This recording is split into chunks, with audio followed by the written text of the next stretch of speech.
दर्शकों नमस्कार, आप सभी को अरुण भूमि न्यूज चैनल में स्वागत करता हूं।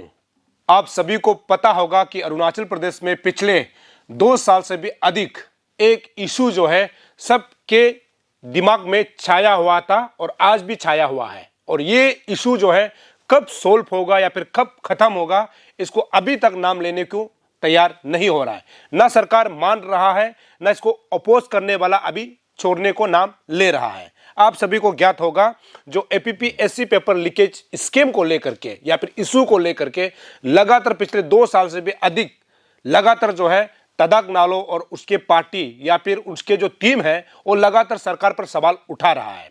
आज इस विषय पर फिर से हम बात करने के लिए तदाक नालो को हम स्टूडियो में बुलाया है। हालांकि आपको थोड़ा सा बता दूं, इस बार यानी जो हमारा स्टेटहुड डे जो सेलिब्रेशन होने वाला है 20 फरवरी को तो स्टेटहुड डे होगा, लेकिन 18 फरवरी को इन्होंने एक जो है बहुत बड़ा ऐलान कर दिया है कि उस दिन यानी 18 तारीख को जो है ब्लैक डे के तौर पर जो है साथ ही साथ स्टेटहुड डे को ये लोग बॉयकॉट कर रहा है। इसका रीजन क्या है, कारण क्या है, इनसे हम लोग जानेंगे। सबसे पहले हम तदाक नालो को अपना स्टूडियो में स्वागत करते हैं। Thank you sir. तो मेरा पहला डायरेक्ट सवाल यही है आपसे कि आप लोग जो है इस बार स्टेटहुड डे को बॉयकॉट क्यों कर रहा है, थोड़ा बताएंगे। सबसे पहले thank you so much sir, आपका प्लेटफॉर्म में, आपका चैनल में बुलाने के लिए। और आई थिंक बहुत समय के बाद आपका यहाँ पे आया है। और जितना भी दर्शक है अरुणाचल का जितना भी जनता है, सबको नमस्कार। तो आपने जो सवाल पूछा वहाँ में मैं आने से पहले मैं एक बात सबको बता दूँ।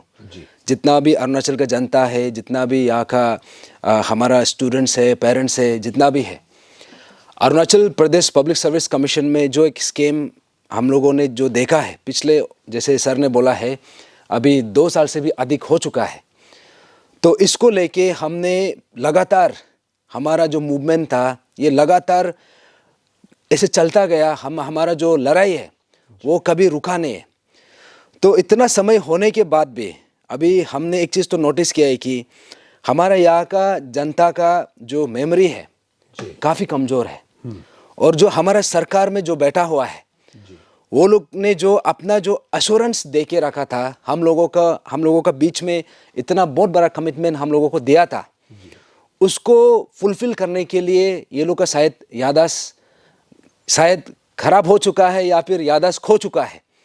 तो आज यहाँ में आने का रीज़न यही है कि एक रिमाइंडर हिसाब से सरकार को भी बताना है और जनता को भी बताना है कि Arunachal Pradesh public service commission में जो एक पेपर लीकेज का स्कीम का एक्सपोजर हुआ, हमारा जो ब्रेव हार्ट विसल ब्लोअर ग्यामर पादंग सर का उसका थ्रू से, तो इसका चलते हम लोगों को बहुत कुछ पता चला। और इसी बीच सरकार ने बहुत कुछ कमिटमेंट भी दिया। तो इतना समय गुजरने के बाद अभी एक ऐसा समय आ गया है, अभी ऐसा लगता है कि ऐसा कुछ हुआ ही नहीं है। अभी ऑलमोस्ट यहाँ पे सन्नाटा जैसे छा गया, नॉर्मल हो गया। यहाँ पे इतना बड़ा स्कैम हुआ है बोल के अभी कोई बात भी नहीं कर पा रहा है। इनफैक्ट सरकार तो खुश है, कोई पूछ भी नहीं रहा है। तो आज यहाँ पे आने का मकसद यही है, रीज़न यही है कि हम सरकार को रिमाइंड करने के लिए आया है कि जो इशू, जो स्टेट का सबसे बड़ा इशू है, उसको अभी तक सरकार उसको फुलफिल करने में नाकामी रहा है। वो पहला रीज़न। दूसरा रीज़न ये है, हमारा जितना भी आम जनता है, जितना भी माता पिता, जितना भी पेरेंट्स है, जितना भी स्टूडेंट्स है, आप सबको रिमाइंड करने के लिए कि आपका इशू, हम सब का इशू, ये हर एक अरुणाचली का इशू, जिसको जो इशू सबसे प्रायोरिटी, सबसे टॉप प्रायोरिटी में होना चाहिए था, ये आज भी अनरिजॉल्व होके बैठा हुआ है। तो जैसे आपने पूछा कि हम यहाँ पे ब्लैक डे क्यों मना रहा है और स्टेटहुड डे को क्यों बॉयकॉट कर रहा है, आपका जो सवाल है, मैं इसी बात को लेके आज मैं आया हूँ। सबसे पहले जो 18 फरवरी 2023, आप सबको याद होगा जब सिविल सेक्रेटेरिएट में मोर देन 50,000 से भी ज़्यादा, उससे भी अधिक लोग ये सेक्रेटेरिएट का बाहर में रुका हुआ था। और वहाँ पे हमने सरकार से ऑलमोस्ट 9 आवर्स ऑफ डिस्कशन हुआ, राउंड टेबल डिस्कशन हुआ। और उसके बाद जो वहाँ से हम लोगों को जो भी रिटर्न एश्योरेंस लेके आया, तो वहां से लेके 18 फरवरी 2023 से लेके 18 फरवरी 2024 भी आ गया, एक साल गुजर गया। उसके बाद 18 फरवरी 2025, दैट मीन्स 2 साल, अभी जस्ट 2 दिन में ही ये 2 साल होने जा रहा है। तो आज हम ये बात को रिमाइंड करने के लिए आया है कि ये जो 18 फरवरी जो है, शायद हम लोगों का लाइफ टाइम में ये सबसे अहम वाला दिन है। हमारा अरुणाचल में सबसे ऐतिहासिक डे है, क्योंकि हम लोग शायद इससे पहले जो पास्ट में हुआ था हम लोग को पता नहीं है, या फिर आने वाला फ्यूचर में क्या होगा उसको भी हम लोग को कुछ आइडिया नहीं है। लेकिन हमारा जब ये जनरेशन में, हमारा लाइफ टाइम में 18 फरवरी सबसे सिग्निफिकेंट डे था, क्योंकि उस दिन हमारा जो यहाँ का honourable chief minister Pema Khandu sir ने इतना बड़ा कमिटमेंट दिया, एकदम यहाँ पे खुला शब्द में, पूरा होश और आवाज में हम लोगों को कमिटमेंट दिया कि एपीपीएससी इशू, जो पेपर लीकेज का जो स्कैम है, जो हमारा जो भाई बहन का, हमारा यंगर जनरेशन का, हमारा प्रेजेंट जनरेशन का, this is equivalent to a mass genocide, जो थाउजेंड्स एंड थाउजेंड्स ऑफ उसको मर्डर करने का बराबर है। इतना बड़ा स्कैम को हमारा सरकार ने उसको फुलफिल करने के लिए इतना बड़ा एश्योरेंस दिया, लेकिन 2 साल बाद इसका नाकामी को आज हम रिमाइंड करने के लिए आया है। और 18 फरवरी जो इतना ऐतिहासिक डे था, आज वो ऐतिहासिक डे है फॉर द रॉन्ग रीजन, क्योंकि उस दिन हम लोगों को इतना बड़ा एश्योरेंस देके, लेकिन सरकार ने अपना ही एश्योरेंस में खरा नहीं उतरा है। तो उसी दिन को 18 फरवरी का डे को आज हम ब्लैक डे के तौर पे ऑब्जर्व करने के लिए आया है। और उसी दिन में, जैसे आपने पूछा है, हम यहाँ पे पुस्तक जलाओ आंदोलन भी करने जा रहा है। और पुस्तक जलाओ आंदोलन का मतलब ये है, जैसे कि आप सबको पता है, हम जितना भी छात्र है, जितना भी स्टूडेंट्स है, हम सब के लिए सबसे कीमती चीज क्या है, सबसे सेक्रेट चीज क्या है? वो है किताब, वो है पुस्तक। लेकिन आज हम लोगों को, हम जितना भी एस्पिरेंट्स है, जितना भी यहाँ पे स्टूडेंट्स है, हमको हमारा सबसे कीमती चीज को जलाने में मजबूर किया जा रहा है। तो यहाँ से एक बहुत बड़ा संदेश ये जाता है कि जब तक ये सिस्टम को करेक्शन नहीं करेगा, जो हमारा फ्यूचर है, हमारा भाई बहन का फ्यूचर है, हमारा आने वाला जो पीढ़ी का जो फ्यूचर है, इस तरीका से जलने जा रहा है। ये बहुत बड़ा संदेश जाना है। और दूसरा बात ये है कि जो आपने बोला कि स्टेट डे को बॉयकॉट क्यों कर रहा है, जैसे हम सबको पता है कि देखा जाने से एवरी अरुणाचली, जैसे सर आप भी एक अरुणाचली है, हम भी एक अरुणाचली है, वी आर ऑल प्राउड अरुणाचलीज। और हमको 20 फरवरी 1987 को हम सबको स्टेट डे मिला। तो इससे बड़ा जो हिस्टोरिक डे नहीं हो सकता है हमारा अरुणाचल का जो जितना भी हिस्ट्री में। लेकिन आज हम बहुत दिल में पत्थर रख के ये बात बोलना पड़ रहा है, क्योंकि अरुणाचल का सबसे बड़ा इशू जो अरुणाचल का फ्यूचर को डिसाइड करने जा रहा है, वो जब तक रिजॉल्व नहीं होता है तो यहाँ पे सेलिब्रेशन का जो मतलब है वो खत्म हो जाता है। तो इसलिए आज हम यहाँ पे स्टेट डे को जो बॉयकॉट करने का जो बात है, इस रीजन से, इस कारण से हम यहाँ पे वो चीज को बोलने के लिए आया है। जैसे कि आपने कहा है कि 18 फरवरी 2023 को सरकार राउंड टेबल होने के बाद, जहां पे 50,000 से भी अधिक लोग जो है सिविल सेक्रेटरीट के सामने खड़े थे, उसके बाद आप लोगों के साथ राउंड टेबल होकर के बातचीत कर रहे थे। लेकिन उस समय जो है पान अरुणाचल जॉइंट स्टीयरिंग कमेटी के नाम से जाने जाते थे। मतलब उस समय लगभग 1 साल से भी आधा आप लोगों ने मतलब इस एक कमेटी गठन करके सरकार के खिलाफ आपने नारेबाजी भी किया, प्रोटेस्ट भी किया, धरना भी बैठा कि एपीपीएससी जो स्कीम जो इशू हुआ था इसको जो है रिजोल्व किया जाए। लेकिन अभी जब हम लोग ब्लैक डे मना रहे हैं, आप जो मना रहे हैं या फिर लॉन्च कर रहे हैं कि हम लोग स्टेटहुड डे को आप जो है बॉयकॉट कर रहा है, तो उस समय तो पान अरुणाचल जॉइंट स्टीयरिंग कमेटी था। तो अभी इसको कौन सा ऑर्गेनाइजेशन या फिर कौन सा कमेटी की तरफ से आप लोग लॉन्च कर रहा है? ओके तो ये बात भी मैं पब्लिक को, जितना भी जनता है, आप सबको बता दूं। पिछले बार हमने 2024 में भी हमने 18 फरवरी को ब्लैक डे मनाया था और उसी दिन हमने पुस्तक जलाओ भी किया था। तो ये बार जो है हम pan Arunachal joint steering committee का जो उसका उसका टैग से हम ये चीज़ को ऑर्गेनाइज नहीं कर रहा है। इसका रीज़न है क्योंकि जो हमारा pan Arunachal joint steering committee था, आपको भी पता है, ये एक छात्र का संगठन था, एक स्टूडेंट बॉडी ऑर्गेनाइजेशन था, स्टूडेंट का ऑर्गेनाइजेशन था, जिसने यहाँ पे जितना भी एग्रीड स्टूडेंट्स है सब आके इकट्ठा होके हमने मुद्दा को एक साथ उठाया। जी। तो इसका एक हमने जब से शुरू किया लास्ट तक, अंत तक, जब तक ये पार्लियामेंट्री और जब ये लेजिस्लेटिव असेंबली जब तक नहीं हुआ तब तक हम वहाँ तक लेके गया। जी।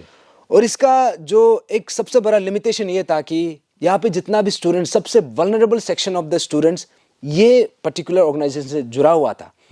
इसलिए वल्नरेबल बोलेगा क्योंकि अभी सबका उम्र ऐसा उम्र में है, सबको पढ़ाई करना है। जी। तो पिछले 1.5 साल से एक ही इशू को लड़ के इतना सेक्रीफाइस करने के बाद जी। अभी इन लोगों को भी एक एग्जिट रूट चाहिए था। क्योंकि ये तो कोई यहाँ पे प्रेशर ग्रुप तो है नहीं, या तो कोई स्टूडेंट ऑर्गेनाइजेशन, प्रॉपर ऑर्गेनाइजेशन तो है नहीं। ये ऐसा ऐसा छात्र है जो डेली जो सीरियस स्टूडेंट्स है, तो इन लोगों को भी पढ़ाई करना था। तो आगे जाके हम लोगों को एक एग्जिट रूट चाहिए था। तब जाके हमने जो पार्लियामेंट्री इलेक्शन जो रिसेंटली कंक्लूड हुआ 2024 का, तो उसमें हमारा अंतिम स्टेप वहां तक था, pan Arunachal joint steering committee का। तो उसके बाद हमने वहां से एग्जिट ले लिया। तो उसके बाद हमें एक रियलाइजेशन हुआ कि ये जो पर्टिकुलर इलेक्शन में एक बहुत बड़ा संदेश निकला कि जितना भी अरुणाचल में इशू है, इसका रीजन जो सॉल्व नहीं होने का रीजन हमको ये समझ में आया कि समवेयर ये जो है पॉलिटिकल विल नहीं होने का कारण से। तब जाके हमको मजबूर किया कि pan Arunachal joint steering committee से निकल के हमको Arunachal frontier tribal front form करने में हमें मजबूर किया गया। तो अरुणाचल फ्रंटियर ट्राइबल फ्रंट हमने इसलिए रखा है क्योंकि इसका एक सिग्निफिकेंस है। और यहाँ पे ऐसा है कि यहाँ पे जो अरुणाचल का जो मेन मुद्दा है वो कभी भी इलेक्टोरल मुद्दा नहीं बन पाता है। तो ये भी बहुत बड़ा कारण है, जिसका कारण से पिछले 2018 में भी हमने देखा कि जब पीआरसी इशू इतना बड़ा सा हंगामा हुआ, वो भी इलेक्शन में तब्दील नहीं हो पाया। वहां पे उसका रिजल्ट उसका हिसाब से नहीं हुआ। उसके बाद एपीपीएससी इशू, जिसको सरकार ने पिछले 2.5 साल से इसको लगातार आवाज उठाने के बावजूद भी वो चीज को सॉल्व नहीं किया। समवेयर उसका रीजन ये था कि वो इलेक्टोरल मुद्दा नहीं बन पाया। तो आज हम अरुणाचल फ्रंटियर ट्राइबल फ्रंट का उसका नाम से, उसका प्लेटफॉर्म से हम आज आपके साथ आया है कि अभी जितना भी इशू है अरुणाचल में, जितना भी इशू है, और शुरू होता है यहाँ पे पेपर लीकेज इशू से। ये एपीपीएससी पेपर लीकेज इशू यहाँ से शुरू होता है, जहां में हम pan Arunachal joint steering committee जहां तक रुका था, अभी अरुणाचल फ्रंटियर ट्राइबल फ्रंट जो है वहां से शुरू करेगा। इसलिए हमने आज का मुद्दा उस हिसाब से उठाया है। आज हम अरुणाचल फ्रंटियर ट्राइबल फ्रंट का नाम से, क्योंकि यहाँ पे ऐसा है, यहाँ पे उठाने वाला कोई भी हो, लेकिन मुद्दा जो है वही रहना है। और हमारा मानना यह है कि अगर ये चीज अगर सरकार और दोबारा इसको रिजॉल्व नहीं करेगा, तो डेफिनेटली आने वाला समय में ये जो है एक इलेक्टोरल मुद्दा भी बनना है। और ये चीज को हमारा हर अरुणाचल का जनता को इसको समझ में आना है। तो इसलिए आज हम ये चीज को जो 18 फरवरी का जो कमिटमेंट था, जिसको सरकार ने अपना कमिटमेंट में करा नहीं उतरा है, आज अरुणाचल फ्रंटियर ट्राइबल फ्रंट जो है उसी जो वादा को दोबारा रिमाइंड करने के लिए आया है, दोबारा बताने के लिए आया है कि सरकार आपने जो कमिटमेंट दिया है, आप अपना जो कमिटमेंट में करा नहीं उतरा है। मतलब क्या नौबत आ गया, क्या प्रॉब्लम हो गया कि सरकार को आज के डेट तक मतलब इन लोगों की आवाज को सुनने में मतलब हिचकिचाना पड़ रहा है? सरकार क्यों इनका आवाज को नहीं सुन पा रहा है, या फिर सरकार इनके साथ बैठ करके इन चीजों को मतलब रिजोल्व करने के लिए या फिर चर्चा करने के लिए क्यों तैयार नहीं हो रहा है? ये समझ के पड़े हैं। लेकिन आज के डेट में कहा जाता है ना कि बच्चों को आज के डेट में जो भी पढ़ाई कर रहा है, चाहे यूनिवर्सिटी हो, चाहे अलग एग्जाम्स के लिए जो भी प्रिपेयर कर रहा हो, उनको पुस्तक को पकड़ के आज के डेट में अपना कमरा में या फिर टेबल में बैठ करके पढ़ाई करना चाहिए। लेकिन आज नौजवान को जो है निकल के जो है पुस्तक जलाओ आंदोलन ऑर्गेनाइज करना पड़ रहा है। क्या ये सरकार का कमी है या फिर इन नौजवान का कमी है? अब इसको सरकार को तय करना चाहिए कि नौजवान जब आवाज उठा रहा है तो इनके बातों को सुना जाना चाहिए कि किस प्रकार आवाज उठा रहा है, क्यों आवाज उठाया जा रहा है, आवाज उठाने का कारण क्या है। तो ये सरकार को तो तय करना है और सरकार को देखना चाहिए इन्हीं चीजों को। और हम हमेशा इसी चीज को बोलते हैं कि अगर सरकार का कोई नुमाइंदा है कि इस विषय पर कोई चर्चा करने के लिए या फिर इस विषय में जो इस टॉपिक में जो है डिबेट करने के लिए सरकार का कोई अगर स्पोक पर्सन है, तो हम तो बोलते हैं कि आप आइए, बात करते हैं। मैं तो सवाल करूंगा, लेकिन जैसे कि तादाक नालो आज मेरे साथ खड़े हैं, आप उनके साथ डिबेट कीजिए ना कि इनका पॉइंट गलत क्यों है, या फिर इनका पॉइंट अगर गलत है तो आपका पॉइंट क्या है, या इनका पॉइंट सही है तो आप इनके सही वाला पॉइंट को सरकार क्यों नहीं सुनना चाहता है। ये तो सवाल है ना, जिसको मैं जब भी मैं इनके साथ जब मैं डिबेट में बैठता हूं या फिर चर्चा में बैठता हूं, मैं इसी बात को दोहराता हूं। तो आप सभी को पता है कि 18 फरवरी 2023 को जब ये इनके टीम जब सरकार के मुख्यमंत्री को पेमा खांडू को मिलता है और उसमें होम मिनिस्टर को मिलता है, तो उसमें कुछ वायदा करता है कि आने वाला समय में आपका यानी जो लोग प्रोटेस्ट कर रहे थे उनके वादा को, उनका जो है डिमांड था, उनको सुना जाएगा, और बहुत लंबा कागज भी दिया जाता है। साथ ही साथ उसमें अंशु के भी कुछ मेंबर्स थे, कुछ एडवोकेट भी थे, तो उसके बाद करके आता कुछ सोशल एक्टिविस्ट भी थे। तो वहां से जो है अपना कागज को लेकर के परचम लहराते हुए बाहर निकलता है, तब जा करके बहुत सारे लोग खुश होता है कि आखिरकार जो सरकार ने इनका बातों को मान लिया। उसके बाद ये 18 फरवरी की बात है, 19 फरवरी आता है, उसका 20 फरवरी को देश का राष्ट्रपति जो है स्टेट हुड्डे में जो है चीफ गेस्ट के तौर पे आता है। तो आज हम ये भी कहा जा सकता है कि क्या सरकार ने सिर्फ स्टेट हुड्डे को प्रेसिडेंट के साथ मनाने के लिए क्या इन लोगों को बहला दिया था क्या? ये अपने आप में बहुत बड़ा सवाल है। तो उस समय ये कहा गया था कि मेरा अगला सवाल आपसे ये है कि आपका डिमांड तो ये है कि विसल ब्लोअर एक्ट को लागू किया जाना चाहिए, तो सरकार का अभी तक का इसमें क्या रिस्पॉन्स है? ये जो विसल ब्लोअर एक्ट है जी, इसको हमने सबसे खास तौर पे ये डिमांड इसलिए रखा था जी, क्योंकि ये इशू जो हम लोगों का बीच में जो उभर के आया, जो हम लोगों को पता चला, ये हमारा जो ब्रेव हार्ट विसल ब्लोअर ग्यामर पादंग का थ्रू से हुआ। तो उसका ऑनर में उसका जैसे हमारा जो मानना ये था कि अगर ग्यामर पादंग ऐसे हिम्मत किया है तो वैसा ही और हिम्मत करने के लिए उसको और जो एनकरेज करने के लिए ऐसा एक एक्ट बनना चाहिए जहां में विसल ब्लोअर के लिए प्रोटेक्शन भी हो, उसके लिए रिवॉर्ड भी हो और उसको रिकॉग्नाइज भी किया जाए। तो उस हिसाब से हमारा मांग था। सभी लोग तो इसको जानते ही हैं। Yes. तो सरकार का उसमें क्या कहना था? सरकार इसको लागू करेंगे ऐसे कहा था या फिर नहीं कहा? डेफिनेटली वो जो हमारा जो डिमांड था 13 points of charter of demand में ये भी एक one of the main demand था जी, जो विसल ब्लोअर एक्ट। तो इसमें सरकार ने क्लियर शब्द में बोला था कि इसको immediately with in a period of almost 3 to 4 months के अंदर में इसको लागू किया जाएगा। तो उसके बाद हमने वेट किया कि ये कब लागू होगा जी। तो यहाँ पे इतना समय निकल गया, ऑलमोस्ट 2 साल जब से ये चीज जब से ये अश्योरेंस हमको मिला। तो अभी हम जाके भी पूछताछ भी किया कि ये विसल ब्लोअर एक्ट जो कौन से स्टेज में आया हुआ है। तो अभी हमको ये पता चला है कि इसका जो कमिटी जो एक गठन हो रहा था, वो कमिटी का जो रिपोर्ट है वो रिपोर्ट भी कंप्लीट नहीं हुआ है। तो माने अभी ये चीज हमको पता चल रहा है कि ये हम लोगों को एक क्लियर एक संदेश मिल रहा है कि ये लोग जो है विसल ब्लोअर एक्ट को खारिज करके रख दिया है। जी। ये जो एश्योरेंस हम लोगों को दिया गया था वो एश्योरेंस का उसमें खरा उतरा ही नहीं है। तो इसलिए आज जो है विसल ब्लोअर एक्ट जो अभी जो स्थिति है इन लोगों ने शुरू भी नहीं किया है। मतलब कुछ भी मतलब अटेंशन नहीं ले रहा है इसको लेकर के। मतलब ऐसी चीजें हैं मतलब जो उस समय सरकार ने मतलब इन लोगों को वादा किया था कि ऐसे चीजों को मतलब आगे बढ़ाएंगे, और उसके ही साथ ऐसे वादा करने के बाद तो ये प्रोटेस्ट जो है रोक दिया गया था, रातों रात रोक दिया गया था। उसके बाद स्टेट हुड्डे को सबको मतलब सुंदर तरीके से मनाना था क्या? इसलिए सरकार ने मतलब इन लोगों को बहला फुसला कर किया, ये अपने आप में बहुत बड़ा एक सवाल रह जाता है, और ये अपने आप में मतलब समझ के पड़े हैं। अगला ये है कि आप लोगों ने उस समय ये भी लगातार डिमांड कर रहे थे, क्योंकि जब हम लोग स्टैच्यू ऑफ ऑनेस्टी की बात करते हैं, ये तो आप लोग जिसे बता रहे हैं कि लेट ग्यामर पादंग जो विसल ब्लोअर है उनके याद में जो है मतलब एक जो है स्टैच्यू ऑफ ऑनेस्टी बनाया जाना चाहिए।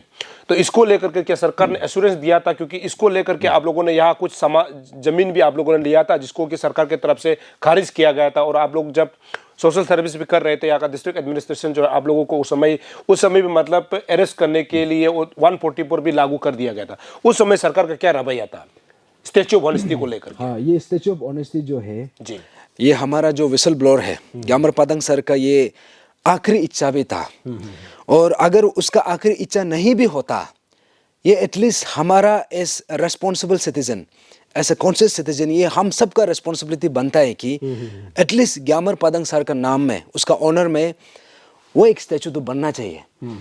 तो ये चीज को लेके हमने पिछले बार जब ये हमारा जो विसल ब्लोअर है ग्यामर पादंग सर का गुजरने के बाद, क्योंकि वो गुजरने से पहले आखिरी मैसेज जो मुझे लिखा था, तब मैं वाइस चेयरमैन था pan Arunachal joint steering committee का, तो उसने मुझे ये लिखा था कि ये एक उसका एक लास्ट विश जैसा है।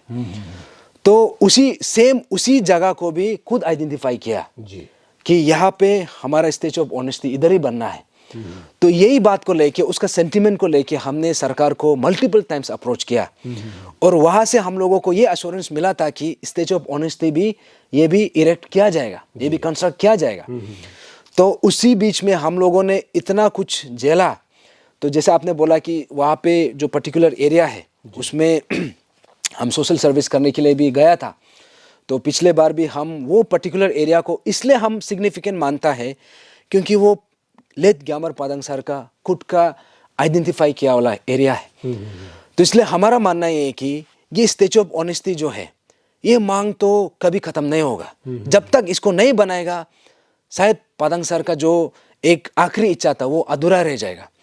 तो इसलिए हमारा सरकार से ये उम्मीद था कि, क्योंकि देखिए आप खुद भी देख रहा होगा, यहाँ पे अरुणाचल में ऑलमोस्ट एवरी हफ्ता यहाँ पे कुछ ना कुछ होता है, या फिर फेस्टिवल होता है या फिर कुछ ना कुछ तो चलते रहता है और वहाँ पे करोड़ों खर्चा होता है। हमने ये नहीं बोल रहा है कि फेस्टिवल नहीं मनाना, ये सब नहीं बोल रहा है जी बिल्कुल। लेकिन यहाँ पे जो सरकार का, जो स्टेट का, जो हमारा खुद का टैक्स मनी, जो पब्लिक का, जनता का जो पैसा है, वो दूसरा जगह में अननेसेसरी एक्सपेंडिचर होता है। लेकिन हमारा ये उम्मीद ये था कि क्योंकि जब ये स्टेज ऑफ ऑनेस्टी बनेगा, ये एक ऐसा एक सिंबल होगा करेज का, ऑनेस्टी का, यहाँ से एक रिमाइंड करेगा कि ऐसा भी कोई शख्स पैदा हुआ था ग्यामर पादंग जैसा, जिन्होंने हिम्मत करके इतना बड़ा स्कीम को एक्सपोज किया और यहाँ से आने वाला पीढ़ी को बहुत बड़ा एक इंस्पिरेशन बनके, एक प्रेरणा बनके रहेगा। लेकिन 2 साल के बाद भी हमको ये पता चलता है कि ये स्टेचू ऑफ ऑनेस्टी बनाने का नाम ही नहीं ले रहा है। इनफैक्ट जब भी इसका बात करता है तो ऐसा लगता है कि सरकार को हम ऐसा कुछ शब्द बोल दिया जो वो नहीं सुन पाता है। तो इसलिए आज यहाँ पे आपका यहाँ पे आने का भी रीजन ये है कि ये स्टेचू ऑफ ऑनेस्टी जो है अभी भी ये चीज को बनाया नहीं है और समवेयर हमारा लेट ग्यामर पादंग सर का जो एक आखिरी इच्छा था वो भी एक अधूरा रह गया है। मतलब बिल्कुल, क्योंकि ये भी एक मतलब जैसे कि उन्होंने कहा है, क्योंकि ये भी एक जिसे मैंने पहला सवाल जैसे किया था, विसल ब्लोअर एक्ट को अगर लागू नहीं करेगा तो शायद हो सकता है कि स्टेचू ऑफ ऑनेस्टी बनना मुश्किल, क्योंकि इनके साथ ये डायरेक्ट रिलेट होता है। क्योंकि अगर आप विसल ब्लोअर एक्ट अगर लागू करता है तो सरकार को ये भी एक हो जाएगा कि हाँ, जो अच्छा काम करेंगे उसके लिए कहीं ना कहीं कुछ म्यूजियम टाइप का या फिर कुछ पार्क टाइप का अगर आने वाला समय में अगर कर दिया जाएगा तो ऐसे भी हो सकता है कि जो अच्छा काम करेगा, जो जिन्होंने मतलब सच्चाई को लोगों तक पहुंचाया, ऐसे लोगों के आने वाले समय में हो सकता है, बशर्ते कि सरकार को विसल जो ब्लोअर एक्ट को जो है लागू करना होगा, तभी जा करके ये चीज़ें आने वाले समय में आ सकती हैं। और लगातार उस समय ये भी चर्चा हो रही थी कि मतलब हम लोग जब मुदंग यब्यंग जो बहन है उस स्तर की बात करते हैं, मैंने उनको लेकर के बहुत सारे खबरें मैंने सेक्रेटरी से भी चलाया था। उस समय वो रोती बिलखती हुई बहुत सारे सरकार को मतलब उस समय अपील कर रही थी। हालांकि अभी क्या अपडेट है मुझे तो आइडिया नहीं, लेकिन आप लोगों का उसमें डिमांड भी ये था कि मतलब स्ट्रीमलाइन ऑफ मतलब जो इसको लेकर के पीडब्ल्यूडी कैंडिडेट को लेके भी था। इसके ऊपर अभी तक सरकार की तरफ से क्या रवैया है? ये जो पीडब्ल्यूडी कैटेगरी का जो सिचुएशन है, क्योंकि हमने एक चीज़ नोटिस किया है कि जो मुदंग येबिंग सिस्टर का जो केस था, इसमें मैं ज़्यादा टिप्पणी नहीं करूँगा क्योंकि वो सब जुडिस है उसको लेके, क्योंकि हमने इसको बार बार लास्ट टाइम भी, लास्ट जो हमारा जो मुलाकात हुआ उसमें हमने ये बात बताने के लिए आया था कि उसका केस को फाइनली हम कोर्ट का डायरेक्शन से, हम कोर्ट का हिसाब से हम चल रहे हैं। तो ये जो बात है पीडब्ल्यूडी कैटेगरी का जो बात है, क्योंकि हमारा मानना ये था कि उसका जो लड़ाई था वो अकेला का लड़ाई नहीं था, वो पूरा जितना भी जो एस्पिरेंट्स है, जो बेसिकली जो पर्सन विद डिसेबिलिटी कैटेगरी से जो बिलोंग करता है, उन लोगों के लिए लड़ाई था। तो हमने इसी बात को बार बार रिपीटेडली पूछा कि स्ट्रीमलाइनिंग कहाँ है, क्योंकि अभी जो प्रैक्टिस है अरुणाचल में, जो प्रैक्टिस है जो एक्चुअली में पीडब्ल्यूडी से बिलोंग करता है, उन लोगों को जो राइट्स मिलना चाहिए वो नहीं मिल रहा है। लेकिन यहाँ पे कोई है जो ऐसा भी सिचुएशन है जहाँ पे फेक सर्टिफिकेट का थ्रू से, या फिर जो वो कैटेगरी से बिलोंग नहीं करता है, वो जो पर्टिकुलर जो ये रिजर्वेशन है उसको मिसयूज किया जाता है। तो इसलिए हमने ये बात को लेके लास्ट टाइम भी इसको स्ट्रीमलाइन करने के लिए मांगा था, लेकिन सैडली ये भी अभी तक स्ट्रीमलाइनिंग वाला प्रोसेस शुरू भी नहीं हुआ है, अभी तक नहीं हुआ है। जी जी। तो उसी बात को हम आज दोहराने के लिए आया है। जी जी, मतलब ऐसे बहुत सारी चीज़ है जिसको सरकार ने खुद मतलब एश्योरेंस दिया था कि ऐसे काम करेंगे, लेकिन अभी तक वो नहीं हो पा रहा है। तो मतलब इसमें क्या ये सरकार का फॉल्ट है या फिर इनका फॉल्ट है, या पब्लिक आज भी मतलब समझ से परे है? क्योंकि मैंने शुरू में जैसे कहा कि समझ में नहीं आता है, क्योंकि इतना बड़ा इशू, इतना बड़ा स्कीम होता है, लेकिन वो जो है ज़्यादा से ज़्यादा 1 साल के लिए या फिर 6 महीना के लिए हल्ला गुल्ला होता है, लेकिन उसके बाद जो है गायब हो जाता है। हालांकि ये इशू को अगर अभी सोल्व नहीं किया जाएगा, आने वाला फ्यूचर में अगर इस प्रकार का तरीका से किसी का एंट्री होगा या फिर एग्जिट होगा, तो अरुणाचल का फ्यूचर कैसे हो सकता है, जिसको हम लेकर के हमेशा अपना चैनल में मैं बोलता रहता हूँ। आगे ये मेरा है कि एपीपीएससी जैसे एग्जाम्स को या फिर एपीएसएसबी जैसे एग्जाम को मतलब एसओपी को मतलब अच्छा से मतलब प्रिपरेशन करने के लिए भी आप लोगों ने उस समय भी सवाल उठाया था। तो अभी जो एग्जैक्टली एपीपीएससी को लेकर के मतलब जो एसओपी जो प्रिपरेशन को लेकर के सरकार की तरफ से कुछ नया या फिर कमीशन की तरफ से कुछ नया हुआ है क्या? यहाँ पे ऐसा है, जो लास्ट टाइम जो पेपर लीकेज का जो केस था उसमें हम लोगों को एक चीज बहुत क्लियरली दिखाई दिया, जितना भी हुआ है एसओपी का वायलेशन से हुआ था। तो हमने इसी बात को लेके क्योंकि एसओपी जो 2 प्रकार का है, एक एसओपी है जो ये जो एपीपीएससी बोलो या फिर एपीएसएसबी उन लोगों का खुद का इंटरनल वाला एसओपी एक है, और दूसरा एसओपी है जो सरकार का तरफ से बनाया जाता है, जो एआर डिपार्टमेंट है, एडमिनिस्ट्रेटिव रिफॉर्म्स डिपार्टमेंट से वहां से बनता है। तो हमारा मानना ये था कि एसओपी बना के रखना वो काफी नहीं है, लेकिन हमको ये इंश्योर करना है कि वो एसओपी का उसका कंप्लायंस हो रहा है, उसको फॉलो किया जा रहा है।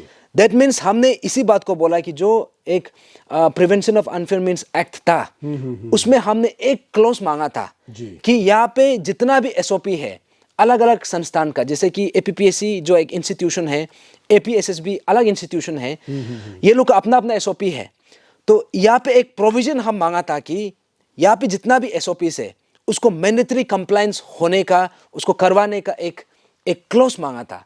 अगर इसका just in case of non compliance या फिर वायलेशन ऑफ एसओपी, अगर एसओपी का वायलेशन होता है उसको लेके पनिशमेंट होना है, जिसको prevention of unfair means act. Yes, उसका अंदर में ये पर्टिकुलर क्लॉज को इनकॉर्पोरेट करना है। लेकिन हमने देखा है कि जो एसओपी प्रिपरेशन जो ये हम लोगों को लास्ट टाइम भी सजेशन मांगा था, हमने ऑलमोस्ट लाइक 18 पॉइंट्स ड्राफ्ट करके पूरा जितना भी यूपीएससी का जो अपना बेस्ट प्रैक्टिसेस है, बाकी स्टेट का जैसे कि जम्मू एंड कश्मीर का एक पब्लिक सर्विस कमीशन का है, ये केरला का पब्लिक सर्विस कमीशन, अलग अलग स्टेट का हमने best of the best practice को उसको पूरा मिला के उसको पूरा ये करके सजेशन हमने दिया, लेकिन सैडली उसको इनकॉर्पोरेट नहीं किया। बहुत ज़्यादा प्रोविजन है जिसको इनकॉर्पोरेट नहीं किया। तब हमने बोला कि now this has to come from the government. यहाँ पे जैसे कि एयर डिपार्टमेंट से जो गाइडलाइन बनता है, तो उसी चीज़ को लेके हमने मांगा, लेकिन अभी तक ये एसओपी का जो सिचुएशन है, क्योंकि लास्ट टाइम आपको जैसे याद होगा जो डीसी सर है, ये इसका भी यही था कि एसओपी का कोई उल्लंघन नहीं होगा। देखिए, हमारा मानना ये है कि ये जो एग्जाम हॉल में जो होता है वो जस्ट एसओपी का पालन होना वो नहीं है। एसओपी जो है, जो ये क्वेश्चन पेपर प्रिपरेशन स्टेज से शुरू होता है, वहां से लेके जो इवैल्यूएटर का सिलेक्शन और यहाँ पे जितना भी अलग अलग स्टेप्स है, अलग अलग स्टेजेस है, इन सब को स्टेप बाय स्टेप फॉलो करना होता है। लेकिन एसओपी का समवेयर अभी तक इसका जो हम लोगों ने जो मांग किया था उसको अभी तक बनाया नहीं बनाया, इनकॉर्पोरेट नहीं किया है। जी, मतलब जो कि दुखी की बात है, इसका मतलब अभी तक नहीं हुआ। तो मतलब एसओपी बहुत मैंडेटरी होता है किसी भी एग्जाम्स का, जैसे तदाक ने बताया कि ऐसा चाहे एपीपीएससी का हो चाहे एपीएसएसबी का हो, उनका अपना अपना होता है, लेकिन सरकार की तरफ से एक होना चाहिए, जिसको लेकर के इन्होंने लास्ट टाइम भी डिमांड किया था सरकार की तरफ से, और सरकार ने कहा भी था कि इसके ऊपर मतलब चर्चा की जाएगी, इसके ऊपर मतलब सोचा जाएगा मतलब कि इसके ऊपर काम किया जाएगा। मतलब 2 साल अभी होने को है, या फिर 2 साल हम कह सकते हैं, लेकिन अभी तक हुआ नहीं है, जो कि दुखी की बात होता है। आगे उस समय जब आप लोगों ने प्रोटेस्ट किया था या फिर मुख्यमंत्री पेमा खांडू को मिला था, उस समय ये भी एश्योरेंस था कि एक फास्ट ट्रैक कोर्ट जो है बना दिया जाएगा। मतलब ऐसे कुछ इशू होता है तो मतलब इसको सबसे पहले सुनवाई करने के लिए डेडिकेटेड जो फास्ट ट्रैक कोर्ट है, जो सरकार की तरफ से कहा गया था मुख्यमंत्री पेमा खांडू ने, इसको बना देंगे ताकि स्टूडेंट के भलाई के लिए हो या फिर स्थिति के भलाई के लिए। तो अभी तो इसका अपडेट कुछ है क्या? सबसे पहले मैं बता दूं यहाँ का ये जो पर्टिकुलर इशू का जो प्राइम एक्यूज्ड है ताकेत जेरंग, मैं आपका चैनल में सबका जितना भी जनता है आप सबको बता दूं, ताकेत जेरंग का ट्रायल प्रोसेस शुरू भी नहीं हुआ है अभी तक। तब इमेजिन कर सकता है तो इसको कन्विक्शन कब करेगा? तो फास्ट ट्रैक कोर्ट का मतलब क्या है? फास्ट ट्रैक कोर्ट का मतलब यह है कि एक स्टिपुलेटेड टाइम, एक टाइम बाउंड पीरियड का अंदर में जितना भी ट्रायल प्रोसेस है वो कंप्लीट हो जाना है। बिल्कुल। तो यहाँ से एक क्लियर कट संदेश ये निकलता है कि जो हम लोगों को फास्ट ट्रैक कोर्ट का नाम पे जो हम लोगों को आश्वासन दिया गया था और यूपिया का डिस्ट्रिक्ट एंड सेशन कोर्ट को उसको फास्ट ट्रैक कोर्ट नाम डिक्लेयर करके अनाउंस कर दिया था, तो अभी हमको पता चलता है कि ताकेत जेरंग जो प्राइम एक्यूज है उसका ट्रायल प्रोसेस ही शुरू नहीं हुआ है। तो अभी फास्ट ट्रैक कोर्ट का मतलब क्या है? अभी जनता आप खुद डिसाइड कीजिए। और ताकेत जेरंग के अलावा यहाँ पे तो और भी है जिन लोगों को पकड़ा है, वो लोग तो बाद में पकड़ा गया। अभी जो प्राइम एक्यूज जो सबसे पहले पकड़ा गया था उसका ही ट्रायल प्रोसेस शुरू नहीं हुआ है, तो अभी बाकी लोग में हम क्या उम्मीद कर सकता है? दैट मीन्स सरकार ने हम लोगों को फास्ट ट्रैक कोर्ट दिया है बोल के एश्योरेंस दे के हम लोगों का साथ गुमराह किया है, हम लोगों का साथ में यहाँ पे झूठ बोला है, खुल के झूठ बोला है। तो इसलिए आज हम ये 18 फरवरी का दिन में इसी बात को दोबारा रिमाइंड करने के लिए आया है। क्योंकि सरकार ने खुद उस समय भी कहा था कि डेडिकेटेड फास्ट ट्रैक कोर्ट जो है निर्माण किया जाएगा जिसमें केस जल्दी सुनवाई हो कुछ समय पीरियड में।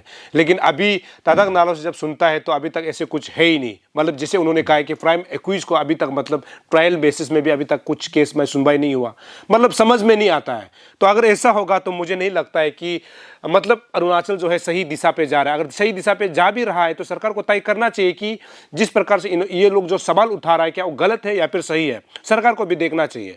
और सरकार इसीलिए बनती है ताकि लोग अगर शिकायत करता है, लोग अगर प्रोटेस्ट करता है तो किस कारण करता है, मैंने शुरू में भी जिक्र किया। लेकिन अरुणाचल प्रदेश में कुछ और समझ में नहीं आता है। आगे उस समय जब 18 फरवरी को जब 18 फरवरी को जब आप लोग प्रोटेस्ट कर रहे थे, उस समय हम लोग बोल सकते हैं कि क्योंकि हमारा स्थित हुद्दे बहुत नियर था तो उसके बाद बहुत सारे लोग, जनता, पब्लिक जो है और स्टूडेंट खुद बाहर निकल के जो है आप लोगों को समर्थन दे रहे थे। तो उसमें ऐसे बहुत सारे हुए थे जो प्रोटेस्टर थे जिसको इंजर्ड हुआ था, जिसको लगा था कहीं चोट या फिर कहीं किसी को कहीं सर पे चोट लगा, किसी को हाथ, किसी को पाँव में चोट लगा। उस समय इसको कंपेंसेशन करने के लिए सरकार की तरफ से भी कहा गया था कि कंपेंसेशन कर देंगे। और कितना संख्या में मतलब इंजर्ड हुआ था, कुछ लिस्ट भी था उसमें, पुलिस की तरफ से हम लोग को दिखाया भी गया था। तो इसका अभी अपडेट क्या है? यही बात भी जैसे आपने पूछा है कि 18 फरवरी के समय में हमारा जितना भी प्रोटेस्टर्स है, खास करके माता पिता और स्टूडेंट्स, इन लोगों को बहुत बुरी तरीका से इंजोर हुआ था। इनफैक्ट यहाँ पे किसी को सर्जरी भी करना पड़ा, मेजर सर्जरी भी करना पड़ा। तो इसका लिस्ट हम लोगों को मिल गया था और इसी बात को लेके 18 फरवरी का रात को हमने ऑनरेबल सीएम सर को भी बताया था कि यहाँ पे जो भी प्रोटेस्ट हुआ है इसका कारण से इतना इनोसेंट लोगों को बहुत बुरी तरीका से जख्मी हुआ है। तो उसको लेके हमने बोला था कि यहाँ पे काइंडली आप उन लोगों को कंपेंसेट कर दीजिए। तो सरकार ने खुद अपना रिटन एश्योरेंस में हम लोगों को क्लियरली लिखा है कि जितना भी इंजर्ड है हम लोगों को लिस्ट आप दे दीजिए और इसको within no time compensate कर देगा।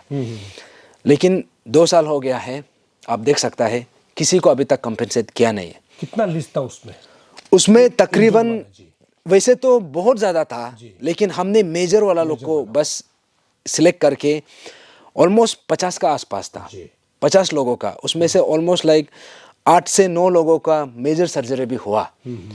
तो यहाँ पे सर्जरी नहीं हो पाया, वो लोग कोई बाहर से, स्टेट से बाहर जाके वहाँ पे सर्जरी कराया। तो ये सब फैक्टर्स है, लेकिन सरकार ने अभी तक कंपेंसेट किया नहीं है। इसी में एक सप्लीमेंट्री क्वेश्चन है, मतलब एक जो है क्वेश्चन ये है कि जो प्रोटेस्टर था, बहुत लोगों को एफआईआर लॉन्च किया गया था, अरेस्ट भी हुए थे, उसके बाद केस भी अभी भी चल रहा है, लेकिन सरकार ने ये भी तो एश्योरेंस किया था, जो इंजूर्ड वाला को कंपेंसेट करने के लिए पहला एश्योरेंस, दूसरा ये भी कहा था कि जो जो जिसका अगेंस्ट में केस दर्ज हुआ था, एफआईआर लॉन्च हुआ था, उसका जितना भी चार्जेस है उसको जो है हटा देंगे। क्या वो केस चार्जेस जो हट चुका है या फिर अभी तक केस चल रहा है? ना सरकार ने झूठ बोल दिया। वैसे तो हम लोगों को बोला गया था और वो रिटन एश्योरेंस में भी है कि जितना भी प्रोटेस्टर्स है जिसका ऊपर में चार्जेस एफआईआर जो भी दर्ज हुआ है सबको वो समय से विद्रोह कर देगा। लेकिन अभी हमको 2 साल के बाद ऑलमोस्ट ये पता चलता है कि उसका ऑपोजिट हो गया। आई थिंक कुछ महीने पहले हमने ये में भी मीडिया में भी आके बताया था कि यहाँ पे जितना भी मेन जो प्रोटेस्टर्स है, खास करके जो इनोसेंट प्रोटेस्टर्स है, हम लोगों को एफआईआर लॉन्च करके अभी एक एक आदमी का ऊपर में 15-16 जैसा एफआईआर दर्ज है। अभी मेरा ऊपर में भी ऑलमोस्ट 15 एफआईआर्स अभी भी है यहाँ पे आईसीआर में, जितना भी पुलिस स्टेशन है, हर पुलिस स्टेशन में। तो उसी रात को हमारा ऑनरेबल जो गृह मंत्री है, होम मिनिस्टर, वो भी खुद प्रेजेंट था, जो अभी प्रेजेंट होम मिनिस्टर है और फॉर्मर होम मिनिस्टर दोनों प्रेजेंट था, मामा नातुंग सर, वो दोनों उसी रात को प्रेजेंट था। तो अभी ये पता चलता है कि ये जो एफआईआर जो है कोई और नहीं दे रहा है, होम मिनिस्टर का खुद का पुलिस प्रशासन, वो लोग ही हम लोग को केस दर्ज कर रहा है। तो अभी पुलिस का जो केस था उसमें से जितना भी एफआईआर दर्ज हुआ है उसका एक जो पर्टिकुलर केस है उसमें ट्रायल चला, वो ऑलमोस्ट यहाँ पे हियरिंग हुआ, ऑलमोस्ट 2-3 महीना चला। तो यहाँ पे 3 महीने के बाद में कोर्ट ने ये डिसाइड किया है कि ये जो एफआईआर लॉन्च हुआ है और हम लोगों को ऊपर में जो भी चार्जेस लगा है ये बेबुनियाद है, इसको डायरेक्ट खारिज कर दिया। तो यहाँ से एक बहुत बड़ा सवाल लेके यहाँ पे निकल के आता है कि सरकार ने बोला था इसको चार्जेस को विड्रॉ करेगा, लेकिन यहाँ पे तो उल्टा हो गया। उल्टा जितना भी जो चार्जेस नहीं लगा था एक्स्ट्रा चार्जेस भी लगा दिया। और यहाँ पे ट्रायल प्रोसेस शुरू करके आप सोच के देखिए, ताकेत जरंग का ट्रायल शुरू नहीं हुआ है, लेकिन हम लोग का ट्रायल शुरू हो गया। ये है अभी हम लोग अभी क्या समझेंगे, मतलब जो करप्शन करता है, जो गलत काम करता है, उसका ऊपर जो है केस लॉन्च भी होता है तो ट्रायल प्रोसेस शुरू नहीं होता है, लेकिन करप्शन करने वाला और गलत काम करने वाला के ऊपर उंगली उठा के जब प्रोटेस्ट करता है ना, उसके अगेंस्ट में एफआईआर लॉन्च भी हो जाता है और ट्रायल प्रोसेस भी शुरू हो जाता है, सुनवाई भी शुरू हो जाता है। मतलब अरुणाचल कुछ उल्टा है, यहाँ जो गलत काम करता है वो पीछे दरवाजा से भाग निकल जाता है और सही काम करने वाला को सीधा पकड़ के जेल में तुस दिया जाता है। अगर ऐसा होगा तो कल को कोई भी सही काम तो करना नहीं चाहेगा, कल को कोई भी प्रोटेस्ट नहीं करना चाहेगा। मतलब कि बड़े आदमी लोग जैसे कहेगा, जैसे बोलेगा, ये करो करना है, वो करो करना है, अगर ऐसा होगा तो कैसा दुनिया कैसे चल सकेगा? ये तो गलत बात है ना। जैसे तादाग ने जिसे बताया कि अभी तक ताकेत जेरंग का अभी तक ट्रायल प्रोसेस शुरू नहीं हुआ, लेकिन इन पर जो है बहुत सारा मुकदमा जो है दर्ज किया गया है। अब समझ में नहीं आता है, हालांकि आने वाला समय में कोई जानकार एडवोकेट को बुलाकर मैं इसी विषय पर भी चर्चा करूंगा, ताकि आप तक जो है दूध का दूध पानी का पानी हो जाए। आपने पहले जैसे ताकेत जेरंग का जिक्र किया था, जो कि प्राइम एक्विज आप जो बता रहे, ट्रायल अभी तक प्रोसेस नहीं हुआ, क्या ताकेत जेरंग जो अभी तक सस्पेंडेड है या फिर टर्मिनेटेड है? इसका केस का अपडेट क्या है, आप थोड़ा ब्रीफ में थोड़ा बताएंगे?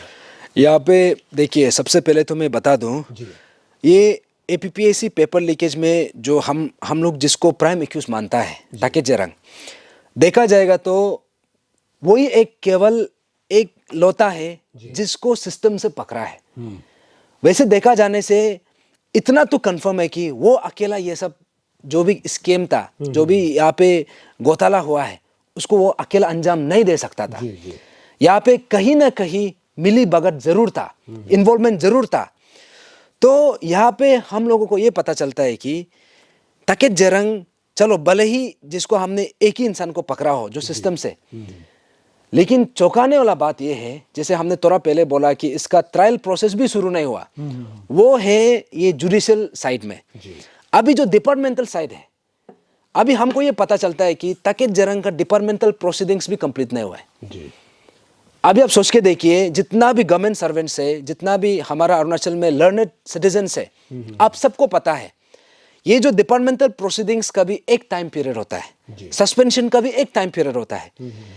लेकिन यहाँ पे तो कहीं में भी नहीं लिखा है कि सीसीएस रूल में भी कहीं नहीं लिखा है कि ये जो किसी को डिपार्टमेंटल प्रोसीडिंग जो है 3 साल भी चलना है बोल के कहीं नहीं लिखा है। यहाँ पे 3 साल हो रहा है जब से उसको अरेस्ट किया गया, 3 साल का आसपास आ गया, लेकिन अभी तक उसका डिपार्टमेंटल प्रोसीडिंग से वो कंप्लीट भी नहीं हुआ है। टर्मिनेशन डिसमिसल होना तो बहुत दूर का बात है, इसका प्रोसीडिंग्स भी कंप्लीट नहीं हुआ है। तो हमको ये समझ में नहीं आ रहा है कि ये जो डिपार्टमेंटल प्रोसीडिंग्स है, अभी तो 3 साल ले लिया। पिछले बार आपने देखा होगा कि यहाँ पे कप्तान रिंगू का ऐसा एक शख्स का नाम है, कप्तान रिंगू करके, जो एपीएसएसबी में इन्वॉल्व था, उसको टर्मिनेट करने के लिए 4 साल लग गया। 4 साल इसलिए लगा क्योंकि लास्ट में लेट ग्यामर पादंग सर और तेचिपुरु सर ने आके जब प्रेशर दिया, तब जाके विदिन 5 मिनट्स में उसको टर्मिनेट कर दिया। दैट मीन्स सरकार चाहे तो टर्मिनेट कर सकता था, लेकिन जानबूझ के रखा। तो उसका एक कॉन्स्पिरेशन है, उसका एक थ्योरी है, शायद सरकार को मालूम होगा और जो स्कैम में इन्वॉल्व था उसको मालूम होगा। अभी सेम चीज हमको ये देखने को मिल रहा है कि एपीएसएसबी में जो मेन कल्प्रिट था, जिसको 4 साल तक बचा के रखा था, अभी सेम चीज तकेत जेरंग को भी किया जा रहा है। दैट मीन्स या तो तकेत जेरंग को यहाँ में मुंह खोलने से रुका रहा है, क्योंकि टर्मिनेशन डिसमिसल होगा तो डेफिनेटली बहुत कुछ निकलेगा। तो या फिर यहाँ पे बहुत बड़ा षड्यंत्र है, जिसका कारण से इसका टर्मिनेशन भी अभी तक नहीं हो पा रहा है। क्या इसका टर्मिनेशन भी कराने के लिए हमारा ग्यामर पादंग सर को दोबारा जिंदा होना है क्या? ये बहुत बड़ा सवाल है, क्योंकि ये जो था, आप सोच के देखिए, ये सिंपल सा प्रोसीडिंग्स है। डिपार्टमेंटल प्रोसीडिंग्स आप सबको पता है कैसे होता है, सीसीएस रूल का अंदर में एक टाइम बाउंड होता है। लेकिन अभी ऑलमोस्ट 3 साल हो गया। आप सोच के देखिए, डिपार्टमेंटल प्रोसीडिंग्स मीन्स कंप्लीट भी नहीं हुआ है, और टर्मिनेशन करना तो हमको नहीं लगता है कि अभी यही तरीका से चलेगा। अभी कितना साल लगेगा होगा हमें। अभी हम ये अरुणाचल का जनता को भी, अरुणाचल का सरकार को भी ये मैं पूछना चाहूंगा, क्या तकेत जेरंग को टर्मिनेट करने के लिए और 10 साल चाहिए क्या? जबकि डिपार्टमेंटल प्रोसीडिंग्स के हिसाब से इतना समय नहीं लगना चाहिए। I think 3 to 6 months should have been more than enough. जैसे कि आप बता रहे हैं कि तकेत जेरंग, उस समय जैसे तकेत जेरंग को पकड़ा गया, तो आज तक आपका ये कहना है कि अभी तक ट्रायल प्रोसेस भी शुरू नहीं हुआ या फिर टर्मिनेशन भी नहीं हुआ। लेकिन ये तकेत जेरंग सिर्फ थे या फिर और कुछ ऑफिसर है उसके अंदर में तकेत जेरंग के साथ साथ जिसको पकड़ा गया? अगर पकड़ा भी गया है तो ऐसे भी खबर मिला था कि उनको फिर से मतलब अपना नौकरी ज्वाइन करने के लिए सरकार ने चांस दे दिया है। इसका क्या आप देते हैं? हाँ, तकेत जेरंग का बात इसलिए हम लोग जिक्र करता है क्योंकि वो प्राइम एक्यूज, उसको हम प्राइम एक्यूज के हिसाब से देख रहे हैं, क्योंकि सिस्टम से वही एक लौता है जिसको पकड़ा है। अभी मेरा हम लोग का सवाल ये, हमारा पूछना ये है कि तकेत जेरंग को आप टर्मिनेट नहीं कर पा रहा है, तो अभी आप इमेजिन करो बाकी लोग को कैसे करके टर्मिनेट करेगा। सबसे प्राइम एक्यूज को आपने टर्मिनेट किया ही नहीं है, सबसे प्राइम एक्यूज को आपने ट्रायल प्रोसेस शुरू ही नहीं किया। अभी बाकी ऑफिसर्स का तो आप उसको हम उम्मीद भी नहीं कर सकता है। ऐसे टाइप का सिचुएशन हो गया। और ये चीज हमको पिछले महीने in the month of January हमको सुनने को मिला। हमको अरुणाचल टाइम्स में एक न्यूज़ निकला था। हमारा जो जर्नलिस्ट है बेंगिया आजुम सर का जो एक पब्लिकेशन था, उसमें यह लिखा था कि एजुकेशन डिपार्टमेंट में कुछ ऑफिसर्स है जो एपीपीएससी पेपर लीकेज में इन्वॉल्व था, उसमें से 6 लोगों को रीइंस्टेट किया गया। तो हमको जानना था कि ये खबर कैसे करके आ रहा है, कहां से आ रहा है और ये ऐसा कैसा हो गया। तो हमने उसी चीज को लेके जांच पड़ताल करने के लिए एजुकेशन डिपार्टमेंट में गया। एजुकेशन का डायरेक्टर को मिला, एजुकेशन का कमिश्नर को मिलने का कोशिश किया, लेकिन वो हमसे मिला नहीं है। तो हमको ये पता चलता है कि उन लोगों का जो रीइंस्टेटमेंट है ये हुआ था in the month of October 2024। पहले हो चुका है, 4 महीना पहले। लेकिन हमको पता चलता है in the month of January 2025 को। दैट मीन्स अगर ये न्यूज़पेपर में नहीं छापा होता शायद हम लोग को पता भी नहीं चलना था। तो यहाँ पे ऐसा एक खेल खेला जा रहा है कि यहाँ पे जब गर्मा गर्मी होता है, जब पब्लिक आवाज उठाता है, तब जाके सरकार एक स्टेप लेता है। लेकिन वो ऐसे स्टेप लेता है जहाँ पे वो लोग को कंप्लीट पनिशमेंट भी नहीं देता है। लेकिन ये जैसे ये लोग का आवाज बंद हो जाएगा, तब जाके सरकार उन लोगों को पूरा छूट दे देता है। उन लोगों को दोबारा रीइंस्टेट कर देता है, फिर से करप्शन करो, फिर से ये एनकरेजमेंट दे रहा है। तो अभी हमको ये पता चला है कि ये जो ऑफिसर्स है, हमने सवाल किया इसको रीइंस्टेटमेंट हुआ कैसे, क्योंकि इन लोगों को रंगे हाथ पकड़ा गया। वैसे तो और भी पकड़ना चाहिए था, लेकिन इन लोगों को गिना चुना है जिसको पकड़ा है, लेकिन गिना चुना में भी इनको दोबारा रीइंस्टेट करना। तो हमको ये पता चलता है कि यहाँ पे दो चीज हुआ।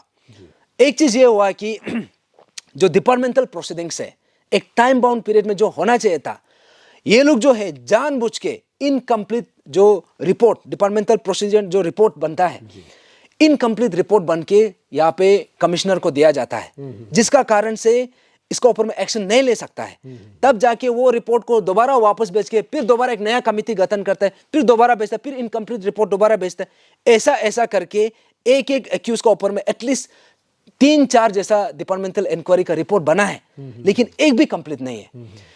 तो इसको लेके हमने पूछा कि इसी का कारण से समवेयर उन लोगों को एक लैप्सेस मिल गया। ये जो जितना भी एक्यूज था, इन लोगों को ये चीज को चैलेंज करने का मौका मिल गया। और दूसरा कारण ये था कि जैसे कि जब सस्पेंशन होता है, सस्पेंशन होने के बाद विद इन 90 डेज का अंदर में जो कंसर्न डिपार्टमेंट है उसको रिव्यू लेना होता है। जैसे कि आज किसी को अरेस्ट किया, उसका सस्पेंशन हुआ, तो 90 डेज जब जैसे ही कंप्लीट हो रहा होगा उसमें दोबारा रिव्यू लेके दोबारा सस्पेंशन करना पड़ता है। लेकिन हमको ये पता चलता है कि यहाँ पे सस्पेंशन जो है इसका रिव्यू भी नहीं हुआ है। तो दैट मीन्स इन लोगों को यहाँ पे हम तो ये बोलेगा ये जानबूझ के किया गया था। तो हमारा पूछना ये था कि क्योंकि जब ऐसा कुछ होता है, इसमें एंटायर एजुकेशन डिपार्टमेंट का जो जितना भी हायरार्कीज है, सबका सब यहाँ पे दोषी है। जो डिपार्टमेंटल जो रिपोर्ट बनाया है, कमिटी में जो भी मेंबर्स था, उन लोगों ने जो इनकम्प्लीट रिपोर्ट बनाया उसका भी दोषी है। और जो डिपार्टमेंट का जो एचओडी है, द कमिश्नर, एजुकेशन डिपार्टमेंट का जो कमिश्नर है, उन्होंने यहाँ पे जो रिव्यू लेना था वो लिया नहीं है। तो यहाँ से हमको ये पता चलता है कि ये सब मिलके, अंदर से मिलके जो एक्यूज था उसको रीइंस्टेट करने में मदद कर रहा है। और ये हमको पब्लिक को बताया भी नहीं है, क्योंकि इतना बड़ा पेपर लीकेज स्कैम के बाद इसमें जो भी पकड़ा गया, आप कैसे करके इसको दोबारा रीइंस्टेट होने में आप कैसे अलाउ कर सकता है। और जैसे हमने देखा कि जब पब्लिक का आवाज निकलता है, जब प्रेशर बनता है, तो तब उसको दोबारा से आई वॉश करने के लिए दोबारा से फिर उसको सस्पेंशन करता है। हाँ, तो अभी मेरा मानना ये है कि कल परसों जैसे जो रीइंस्टेट हो गया था, दोबारा सस्पेंशन हुआ है बोला है। अभी मेरा मानना है, हम लोग का ये पूछना है कि ये लोग तो ऑलमोस्ट 2-3 साल से सस्पेंशन में था, अभी दोबारा सस्पेंशन करके इसमें क्या डिफरेंस हुआ। हमारा ये पूछना है कि इन लोगों को सस्पेंशन नहीं करके टर्मिनेशन क्यों नहीं हो पा रहा है, डिसमिस क्यों नहीं कर पा रहा है। और यहाँ पे जो इन लोगों को रीइंस्टेट करने में जिन्होंने बहुत बड़ा किरदार निभाया है, खास करके जो एचओडी, कमिश्नर ऑफ एजुकेशन, उसको उसका सस्पेंशन अभी तक क्यों नहीं है, क्योंकि ये लोग कुछ से तो रीइंस्टेट हुआ नहीं है। अभी कोर्ट का बहाना भी नहीं दे सकता है।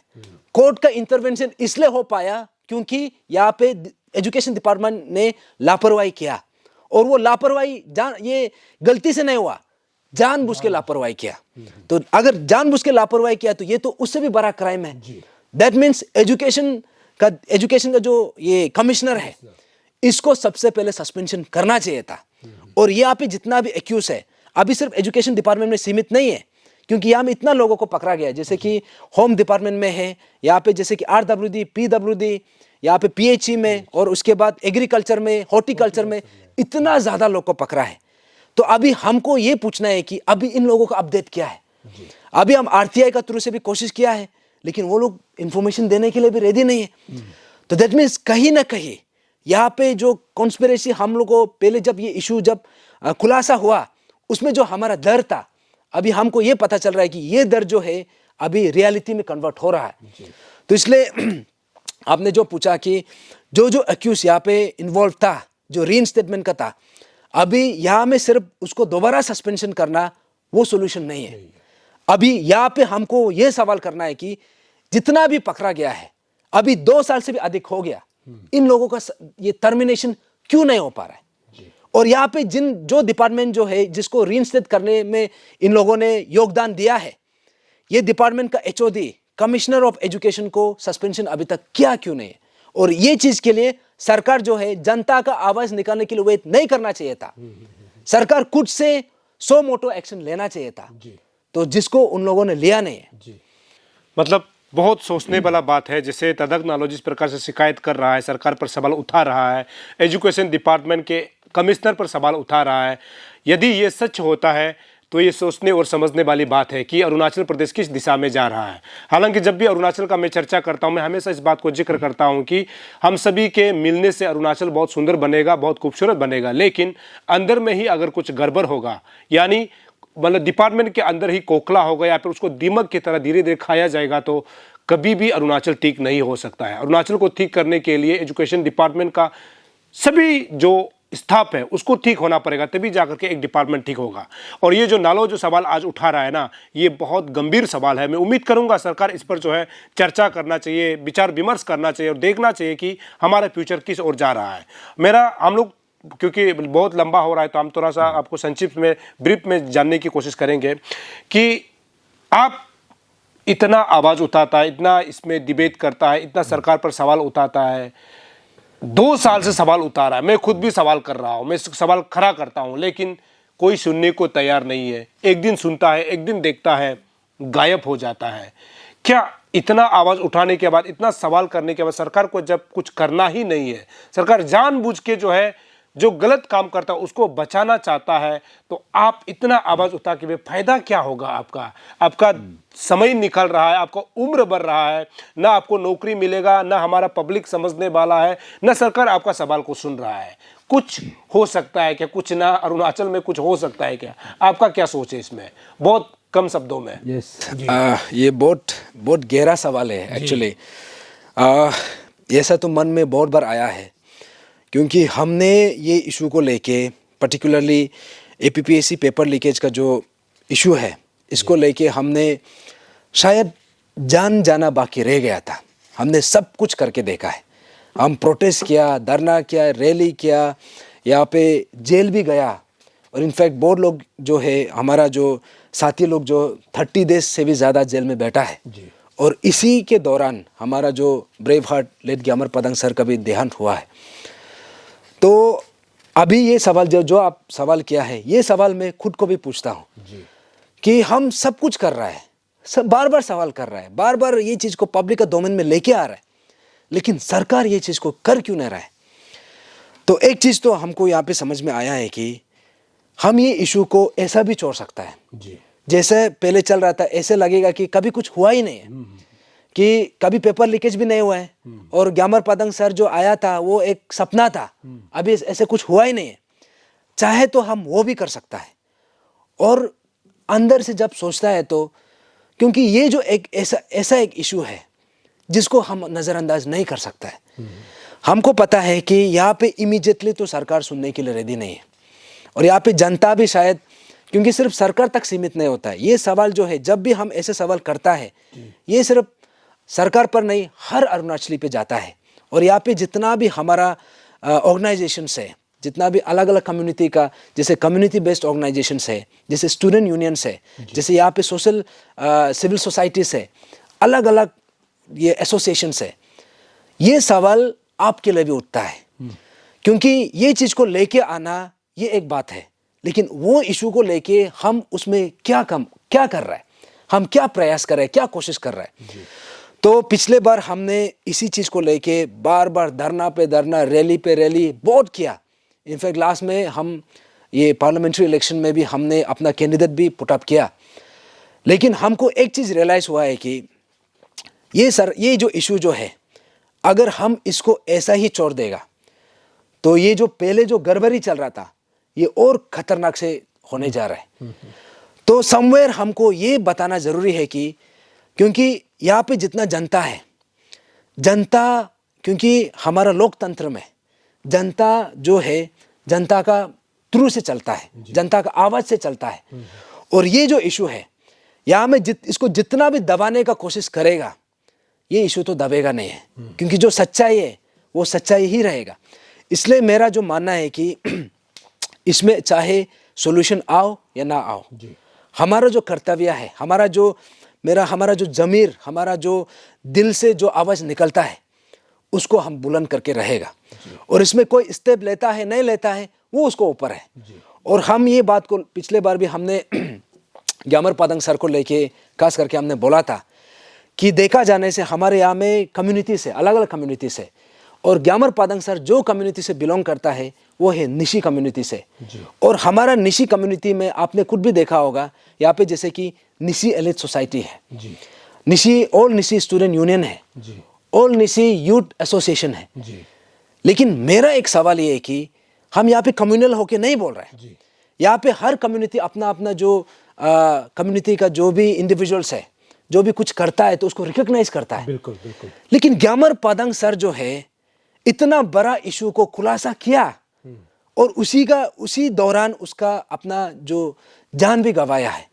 तो वही बैटल में उसने अपना जो उसका निधन हुआ है, उसका देहांत हुआ है। तो हमारा ये सवाल ये उठता है कि जब आप इतना लोगों को रिकॉग्नाइज कर सकता है, अभी तक ग्यामर पादंग सर को क्यों रिकॉग्नाइज नहीं कर पा रहे हैं? बिल्कुल। अभी जैसे कि रिपब्लिक डे हर साल, जब से पादंग सर का जो ये चीज को एक्सपोजर किया 2022 में, 2023 भी निकल गया, 24 भी निकल गया, अभी 25 भी आ गया। इसी दौरान इतना ज्यादा ओकेजन आया, स्टेटहुड डे आया, रिपब्लिक डे आया, इंडिपेंडेंस डे आया, जहाँ पे इंडिविजुअल को रिकॉग्नाइज किया जाता है। लेकिन अभी तक स्टेट गवर्नमेंट ने ग्यामर पादंग सर को रिकॉग्नाइज किया ही नहीं है। यहाँ पे ऐसा सिचुएशन है जहाँ में ग्यामर पादंग सर का एफआईआर को जो उसको रजिस्टर करने के लिए जो मना कर रहा था, उन लोगों को गोल्ड मेडल दिया जाता है। लेकिन जो ये इशू को खुलासा किया है उसको अभी तक गोल्ड मेडल देने का नाम ही नहीं है। तो इसलिए आपने जो सवाल पूछा कि ये बहुत गहरा सवाल है कि आप बार बार इशू को उतार रहे हैं, बार बार सवाल कर रहे हैं, बार बार जनता का बीच में आ रहा है। लेकिन ये सवाल जो है मैं खुद जनता से भी पूछना चाहता हूं, क्या ये इशू आपका इशू नहीं है क्या? बिल्कुल। क्या ये इशू को आप रिजॉल्व कराना नहीं चाहता है क्या? यहाँ पे ऐसा बोला जाता है कि तदक नालों का चेहरा को देख देख के हम लोग थक गया। एक ही इंसान कितना बार चिल्लाते रहेगा, कितना बार बुलाते रहेगा, बोलते रहेगा, लेकिन कुछ रिजल्ट होता नहीं है। तो देखिए, मैं तो सरकार में नहीं हूं, मैं कॉम्पिटेंट अथॉरिटी नहीं हूं ये इशू को सॉल्व करने के लिए। मेरा पास ताकत क्या है? मेरा ताकत जो है, जो हमको संविधान ने हमको एम्पावर किया है, जो कॉन्स्टिट्यूशन ने हमको दिया, जो हमको प्रोटेस्ट करने के लिए, अपना बात रखने के लिए, उसको हम एक्सरसाइज करेगा। और मेरा मानना यह है कि अगर हम मेरा आवाज को ऐसा बुलंद रखेगा तो ऐसा भी इंडिविजुअल्स आएगा, ऐसा भी हमारा अरुणाचल से और भी निकलेगा जो सही को सही, गलत को गलत बोलने के लिए हिम्मत रखेगा। तो मेरा मानना यह भी है कि देर से ही सही, कभी ना कभी तो ये इशू भी रिजॉल्व होना है। चलिए, उम्मीद करते हैं कि आपका जो सोच है ये युवा तक पहुंचे। हालांकि आज तक सरकार जो सुनना नहीं चाहते हैं, लेकिन आप बहुत एक खूबसूरत बात कही है कि अरुणाचल प्रदेश में, जो मैंने भी पहले दोहराया ऐसी चीज़ को, जो गलत काम करता है उनको अवार्ड मिलता है, जो सही काम करता है उनको जेल में रखा जाता है। ऐसे हम लोग मान सकते हैं, जैसे तदक नालो ने भी जिक्र किया है। और उम्मीद करता हूं इसी चीज़ों को देखने के लिए सरकारें होती हैं, इसी चीज़ों को देखने के लिए कानून के रखवाले होते हैं। लेकिन वही लोग जो है अगर गलत करेगा तो उनको प्राइजेस मिलता है, लेकिन सही करने वालों को जो है जेल में túसा जाता है, ऐसे हम कह सकते हैं। तो आपसे मेरा आखिरी सवाल यही है, क्योंकि स्टेटहुड डे को हम सभी को मिलकर मनाना चाहिए। आपने शुरू में जिक्र किया, स्टेटहुड डे आपका भी है, मेरा भी है, सभी अरुणाचल का है, सभी हिंदुस्तान का है, और इस दिन को हम सभी को खूबसूरत तरीके से मिलकर मनाना चाहिए। लेकिन आप इसी दिन को, आप स्टेटहुड डे को आप बॉयकॉट कर रहे हैं, क्या ये आपको गलत नहीं लगता है? क्या आपको क्या लगता है? हाँ सर, कम शब्दों में। जी, शुरू में भी आपने इसी इसी सवाल से ही शुरू किया था। जी। देखिए, ये जो बात जो भी हम कर रहे हैं, हमको पता है कि इससे सॉल्यूशन होगा नहीं होगा, हमको पता नहीं है। जी। लेकिन एक बात तो तय है कि जो स्टेट का सबसे बड़ा issue, APPSC paper leakage issue, ये इशू अगर सॉल्व नहीं होता है, अभी आप भी खुद भी अपना दिल में अपना हाथ को अपना दिल में रख के खुद से सवाल कीजिए, क्या हम सेलिब्रेट कर सकता है क्या? तो ये जो है स्टेटहुड डे जो है, हम हर अरुणाचली के लिए सबसे इम्पोर्टेंट डे है। लेकिन आज हम लोगों को इसी दिन को बॉयकॉट करने के लिए इसलिए मजबूर हो रहा है क्योंकि स्टेट का सबसे बड़ा इशू अभी तक रिजॉल्व हुआ नहीं है। और जो इसी में, जैसे हमने शुरू में भी बोला था, जो पुस्तक जलाओ का जो आंदोलन का जो बात था, वो उसमें भी ऐसा है कि हमने जो पुस्तक जलाने का जो बात है, इसमें मैं पब्लिक से एक बात बोलना चाहूँगा कि हमारा कोई गलत संदेश देने का कोई इरादा नहीं है। जी। यहाँ पे किसी को अपना पराई को चोरने के लिए हमारा कोई ये संदेश कुछ ऐसा कुछ इन्फॉर्मेशन नहीं है, ऐसा कोई हमारा कोई मैसेज नहीं है। जी। हमारा सिंपल सा मैसेज है कि हमारा प्रोटेस्ट पीसफुल तरीका से इस हिसाब से भी हम रख सकता है। जी। और उसके बाद इसी के दौरान हम ये भी हमारा तरफ से ये भी अपील करना चाहेगा कि यहाँ पे जो है काइंडली जो भी पुस्तक जलाओ आंदोलन में जो भी पार्टिसिपेट करेगा, अब एक चीज़ इंश्योर करना है कि ये जो प्रोटेस्ट को ये इसको एग्जीक्यूट या फिर इसको ऑब्जर्व करने का प्रोसेस में किसी का प्रॉपर्टी नहीं जलाना है या फिर किसी को हार्म नहीं पहुंचाना है। जी। और यहाँ पे कहीं में भी कुछ घटना होता है, इसका रिस्पॉन्सिबिलिटी हम नहीं है। जी। हमारा सिंपल सा है कि आप पीसफुल तरीका से और आप अपना जो फेयर जो बुक्स है या फिर जो नोट्स है उसको जलाने के लिए नहीं बोल रहे। This is a form of protest, form of हमारा तरफ से एक अपना दुख दर्द बयां करने का एक तरीका है। तो इसलिए आपने जो बोला है कि स्टेटहुड डे हमें भी पता है ये सबसे इम्पोर्टेंट डे है। जी। लेकिन जब स्टेट का सबसे बड़ा इशू रिजॉल्व नहीं होता है तो हम लोगों को इतना बड़ा इम्पोर्टेंट डे को भी बॉयकॉट करने में मजबूर हो रहा है। ये हमारा तरफ से भी एक बहुत बड़ा मैसेज है। जी। जैसे कि उन्होंने मैसेज खूबसूरत तरीके से दिया है, क्योंकि 20 फरवरी को जैसे कि तदक नलों ने अपील किया है कि मतलब जो पुस्तक जलाओ आंदोलन में इसका मकसद बिल्कुल ये नहीं कि गलत मैसेज फैलाने का, या फिर इसका मकसद ये भी नहीं है कि हम किसी भी प्रॉपर्टी को डैमेज करेंगे। सिर्फ एक होता है, संविधान ने जो अधिकार दिया हुआ है कि आप एक तरीके से एक पुस्तक जला के अपना जो विरोध जो जताना है उसको जो है संवैधानिक तरीके से शांतिपूर्ण ढंग से आप उसको कर सकते हैं।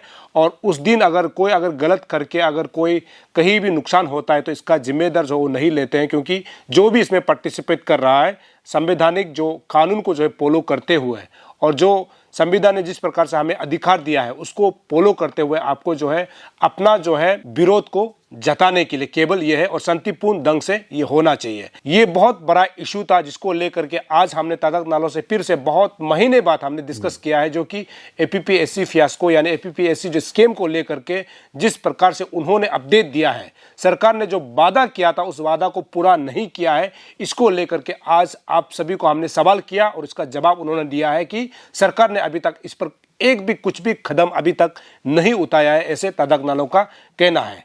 तदक नालों में उम्मीद करता हूं कि आप इस प्रकार से जैसे आप सोच रहे हैं कि आपको आने वाला समय में अरुणाचल को कैसे बदलना है या फिर एपीपीएससी जैसे बहुत बड़ा एग्जाम्स में किस प्रकार का लिखोना है, इसको आप हमेशा सवाल उठाते रहते हैं। और आपको बहुत लोग आज के डेट में स्टूडेंट भी मानते हैं कि आप कम से कम एक ऐसा बंदा तो है जो सरकार के खिलाफ या फिर कमीशन के खिलाफ और सभी बच्चों के फ्यूचर के लिए, आप भविष्य के लिए आप आवाज़ उठाते, ऐसे भी लोग आपको पसंद भी करते हैं। हालांकि ऐसे भी बहुत लोग हैं सरकार में बैठे हुए हो सकते हैं कि आपको पसंद नहीं करता हो, लेकिन आपका जो आवाज़ है ऐसे ही लोगों के लिए उठाते रहेंगे, ऐसे मैं उम्मीद करता हूं। और समय देने के लिए बहुत बहुत शुक्रिया।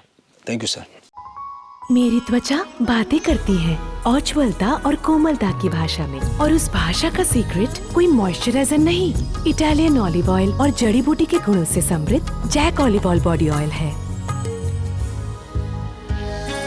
जैक ऑलिव ऑयल कविता जैसी त्वचा जगाए मन में नए सुर।